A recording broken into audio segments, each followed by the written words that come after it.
ಹೌದು, ಹೀಗೆ ಸುತ್ತಲೂ ಒಂದಕ್ಕೊಂದು ಪೋಣಿಸದಂತಿರುವ ಬೆಳ್ಳಿ ಮೋಡಗಳ ಮಧ್ಯೆ ಹಣೆಯ ಮೇಲೊಂದು ತಿಲಕ ಇಟ್ಟಿರುವ ಹಾಗೆ ಕಾಣಿಸುತ್ತಾ ಇರೋ ಇದು ಚಾರಣಿಗರ ಸ್ವರ್ಗಲೋಕ ಎಂದೇ ಖ್ಯಾತಿಯಾಗಿರುವ ಸ್ಕಂದಗಿರಿ ಬೆಟ್ಟ. ಚಿಕ್ಕಬಳ್ಳಾಪುರ ತಾಲೂಕಿನ ಕಳವಾರ ಗ್ರಾಮದ ಬಳಿ ಇರುವ ಈ ಸ್ಕಂದಗಿರಿ ಬೆಟ್ಟ ಅರಣ್ಯ ಇಲಾಖೆ ವ್ಯಾಪ್ತಿಯಲ್ಲಿದೆ. ಇದು ಸಮುದ್ರ ಮಟ್ಟದಿಂದ 1350 ಮೀಟರ್ಗಳ ಎತ್ತರದಲ್ಲಿದೆ. ರಾಜಧಾನಿ ಬೆಂಗಳೂರಿನಿಂದ ಕೇವಲ 68 ಕಿಲೋಮೀಟರ್ ದೂರ ಇರುವ ಕಾರಣ ಬೆಂಗಳೂರಿನಲ್ಲಿರುವ ಚಾರಣಿಗರು ಸೇರಿದಂತೆ ಟೆಕ್ಕಿಗಳು ವೀಕೆಂಡ್ ಬಂದ್ರೆ ಸಾಕು ಸ್ಕಂದಗಿರಿಯತ್ತ ಮುಖ ಮಾಡ್ತಾರೆ. ಇದನ್ನೇ ಬಂಡವಾಳ ಮಾಡಿಕೊಂಡಿದ್ದಂತಹ ಕರ್ನಾಟಕ ಇಕೋ ಟೂರಿಸಂ ಬೋರ್ಡ್ನವರು ಮನಸೋ ಇಚ್ಛೆ ಪ್ರವೇಶ ಶುಲ್ಕ ನಿಗದಿ ಮಾಡಿ ಚಾರಣಿಗರಿಂದ ಆನ್ಲೈನ್ ಮೂಲಕ ಹಣ ವಸೂಲಿ ಮಾಡ್ತಾ ಇದ್ರು. ಇದನ್ನೇ ದಂಧೆ ಮಾಡಿಕೊಂಡಿದ್ದ ಕೆಲವರು ಅಕ್ರಮವಾಗಿ ಚಾರಣಿಗರ ಬಳಿ ಹಣ ವಸೂಲಿ ಮಾಡಿ ಸಿಕ್ಕಿಬಿದ್ದು ದೊಡ್ಡ ಮಟ್ಟದಲ್ಲಿ ಸದ್ದು ಮಾಡಿತ್ತು. ಅಂದು ಇಕೋ ಟೂರಿಸಂ ಅನ್ನ ಕೈಬಿಟ್ಟಿದ್ದ ಸರ್ಕಾರ 3 ತಿಂಗಳು ಚಾರಣಕ್ಕೆ ಬೀಗ ಜಡಿದಿತ್ತು.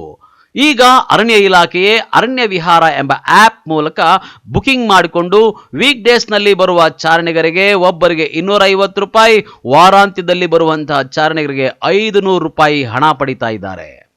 ಈಗ ನಮ್ಮ ಚಾರಣ ವಿಷಯವಾಗಿ ಬಂದರೆ ಚಿಕ್ಕಬಳ್ಳಾಪುರ ವಿಭಾಗದಲ್ಲಿ ನಮ್ಮಲ್ಲಿ 2 ಚಾರಣ ಇದೆ. ಒಂದು ಕೈವಾರ ಮತ್ತು ಇನ್ನೊಂದು ಸ್ಕಂದಗಿರಿ. ಸ್ವಲ್ಪ ಹಿಂದೆ ಒಂದು 2 ಮಂತ್ಸಿಂದ ನಮ್ಮದು ಆಗಸ್ಟು, ಜುಲೈ ಮತ್ತು ಆಗಸ್ಟಲ್ಲಿ ಚಾರಣ ಪಥಗಳನ್ನ ನಾವು ಸ್ಟಾಪ್ ಮಾಡಿದ್ದು ಕಾರಣಾಂತರಗಳಿಂದ. ಆದರೆ ಈಗ ಅಕ್ಟೋಬರ್ 20th ನಾವು ಮತ್ತೆ ಸ್ಟಾರ್ಟ್ ಮಾಡಿದ್ದೀವಿ. ಹಿಂದೆ ಕರ್ನಾಟಕ ಎಕೋ ಟೂರಿಸಂ ಡೆವಲಪ್ಮೆಂಟ್ ಬೋರ್ಡಿಂದ ನಾವು ಬುಕ್ಕಿಂಗ್ ನಡೀತಾ ಇತ್ತು.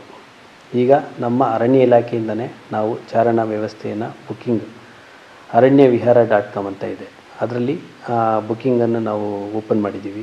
ಮತ್ತು ಸಾರ್ವಜನಿಕರು ಇದನ್ನು ಸದುಪಯೋಗ ಪಡಿಸ್ಕೋಬೇಕು. ಮತ್ತು ಇದರಲ್ಲಿ 150 ಟಿಕೆಟನ್ನು ನಾವು ಕ್ಯಾರಿಂಗ್ ಕೆಪಾಸಿಟಿ ಪ್ರಕಾರ ಆನ್ಲೈನ್ ಅರಣ್ಯ ವಿಹಾರ .com ಅಲ್ಲಿ ಓಪನ್ ಮಾಡಿದ್ದೀವಿ. ಅದನ್ನು ಅರಣ್ಯ ಭವನದ ICT ವಿಂಗು ಹ್ಯಾಂಡ್ಲ್ ಮಾಡ್ತಾಯಿದೆ. ಅಲ್ಲಿ ಏನು ಬುಕ್ಕಿಂಗ್ ಮಾಡ್ತಾರೆ ಅದನ್ನು ನಾವು ವೀಕೆಂಡಲ್ಲಿ 500 ರೂಪೀಸ್ ಇದೆ, ಮತ್ತು ವೀಕ್ ಡೇಸಲ್ಲಿ 300 ರೂಪೀಸ್ ಇದೆ. ಇಲ್ಲಿ ಮಕ್ಕಳಿಗೆ ಲೆಸ್ ದ್ಯಾನ್ 5 ಇಯರ್ಸ್ಗೆ ನಾವು ಚಾರಣಕ್ಕೆ ಅವಕಾಶ ಕೊಟ್ಟಿಲ್ಲ. ಸಾರ್ವಜನಿಕರಲ್ಲಿ ಒಂದೇ ಮನವಿ ಅಂತ ಹೇಳಿದ್ರೆ, ನಾವು ಚಾರಣ ವ್ಯವಸ್ಥೆನ ಕ್ಯಾರಿಂಗ್ ಕೆಪಾಸಿಟಿ ಪ್ರಕಾರ ಮಾಡಿ ಅಂತ ನಾವು ಕೇಳ್ಕೊಂಡಿದ್ದೀವಿ. ಮತ್ತು 150 ಆದಮೇಲೆ ಹೆಚ್ಚಿಗೆ ಟಿಕೆಟು ನಾವು ಕೊಡ್ತಿಲ್ಲ. ಮತ್ತು ಇದಕ್ಕೆ ನಾವು ಎಲ್ಲ ಸಾರ್ವಜನಿಕರಲ್ಲಿ ಒಂದೇ ವಿನಂತಿ ಅಂತ ಹೇಳಿದ್ರೆ ಅದಕ್ಕೆ ಸಹಕರಿಸಬೇಕು. ಯಾಕೆಂದರೆ ನಾವು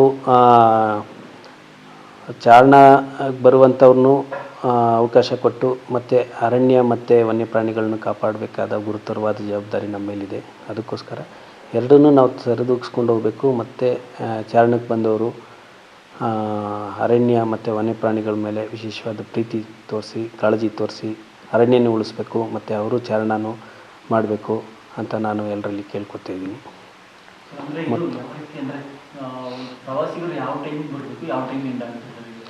ಈಗ ಇದರಲ್ಲಿ ನಾವು ಮೊದಲಲ್ಲಿ 2 ಸ್ಲಾಟ್ ಮಾಡಿದ್ದು, 4 o'clock ಮತ್ತು 6 o'clock ಅಂತ ಇತ್ತು.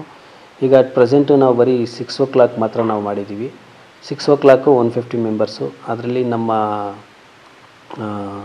ನಿಸರ್ಗ ಮಾರ್ಗದರ್ಶಕರು ಕೂಡ ಇದ್ದಾರೆ, ಗೈಡ್ ವ್ಯವಸ್ಥೆ ಮಾಡಿದ್ದೀವಿ.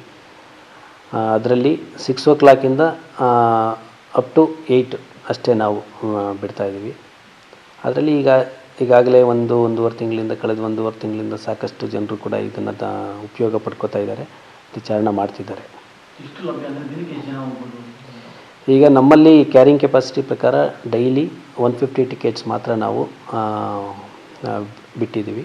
ಆ 150 ಟಿಕೆಟ್ಸ್ಗಿಂತ ಜಾಸ್ತಿ ನಾವು ಬಿಡ್ತಿಲ್ಲ.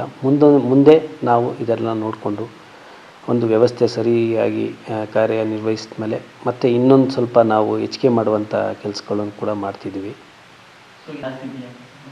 ಯಾಕೆಂದರೆ ನಮ್ಮಲ್ಲಿ ವೀಕೆಂಡ್ಸಲ್ಲಿ 500 ರೂಪೀಸ್ ಇದೆ. ಆ ವೀಕ್ ಡೇಸಲ್ಲೂ ಜನಗಳು ಬರಲಿ, ನೋಡಲಿ. ಯಾಕೆಂದರೆ ವೀಕ್ ಡೇಸಲ್ಲಿ ನಮಗೆ 30-40 ಮಾತ್ರ ಆಗ್ತಾ ಇರುತ್ತೆ.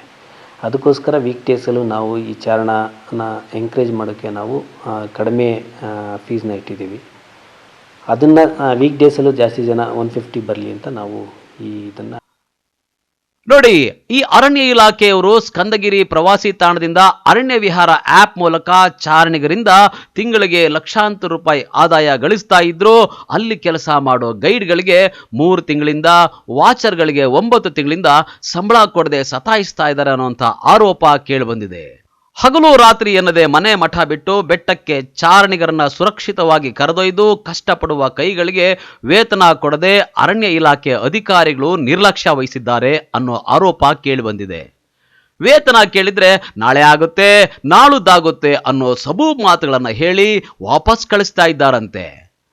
ಇನ್ನು ಈ ವಿಷಯನ ಕ್ಯಾಮರಾ ಮುಂದೆ ಬಂದು ಹೇಳಿ ಅಂದ್ರೆ ಕೆಲಸದಿಂದ ವಜಾ ಆಗುತ್ತೆ ಅನ್ನುವಂಥ ಭಯ ಅಲ್ಲಿನ ನೌಕರರನ್ನ ಕಾಡ್ತಾ ಇದೆ. ಇನ್ನು ತಮ್ಮ ನೋವನ್ನ ಇವರು ಎಂಎಂಟಿವಿ ಸಿಬ್ಬಂದಿಯೊಂದಿಗೆ ಹಂಚಿಕೊಂಡಿದ್ದಾರೆ. ಸ್ಕಂದಗಿರಿ ಪ್ರವಾಸಿ ತಾಣದಿಂದ ತಿಂಗಳಿಗೆ ಲಕ್ಷಾಂತರ ರೂಪಾಯಿ ಆದಾಯ ಇದ್ರೂ ಸಹ ಅಲ್ಲಿ ಕೆಲಸ ಮಾಡೋ ಸಿಬ್ಬಂದಿಗೆ ಮಾತ್ರ ವೇತನ ಭಾಗ್ಯ ಇಲ್ಲದಂತಾಗಿದೆ.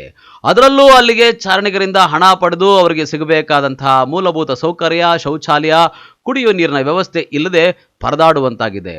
ಇನ್ನಾದರೂ ಸಂಬಂಧಪಟ್ಟ ಅಧಿಕಾರಿಗಳು ಇಲ್ಲಿನ ಸಿಬ್ಬಂದಿಗೆ ವೇತನ ಪಾವತಿಸಿ ಚಾರಣಿಗರಿಗೆ ಕನಿಷ್ಠ ಮೂಲ ಸೌಕರ್ಯಗಳನ್ನು ಒದಗಿಸ್ತಾರಾ? ಕಾದು ನೋಡಬೇಕಾಗಿದೆ.